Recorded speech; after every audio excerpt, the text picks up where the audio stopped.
Pas facile de savoir quoi mettre dans sa valise quand on part en vacances. Cette année, Stan et Cora ont fait le choix de ne pas choisir.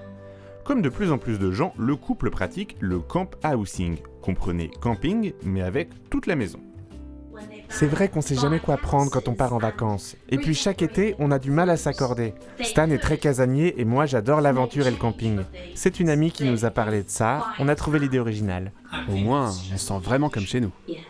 S'il semble novateur, le concept ne date pourtant pas d'hier. Venu des États-Unis dans les années 70, ce nomadisme structuré est né de l'imagination d'un ancien fabricant de valises du Kentucky.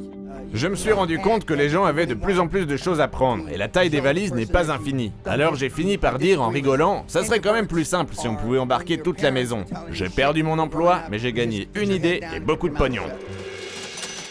Avec le camp housing, tout est plus simple. Pendant que quelques amis aident à vider les lieux, Stan, lui, démonte l'intérieur. Puis, ce sont les murs qui sont enlevés un à un avant de rejoindre leur emplacement. C'est très pratique, on ne réfléchit pas, on embarque tout et on part. Comme ça, on est sûr de ne rien oublier. Oui, et en plus, la télé ne serait jamais rentrée dans un mobil-home classique. Si la logistique vous effraie, il existe des solutions plus simples. Ici, rien n'est démonté, la maison est emportée telle qu'elle. Et lorsque plusieurs voisins partent ensemble, c'est un étrange ballet qui s'organise. Mais où vont-ils ? Direction le camping des Pins Verts.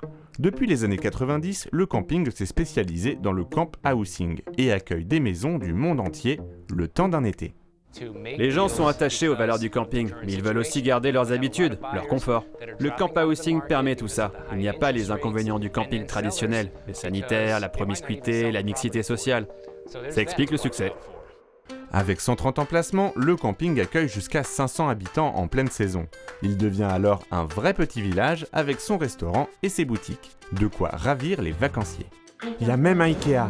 Alors j'ai acheté 2-3 bibelots que je pourrais ramener à la maison sans me demander comment les faire rentrer dans la voiture. Ça, je crois que c'est vraiment génial. Je suis très fan. Une fois la maison installée et la télé branchée, les vacances peuvent commencer.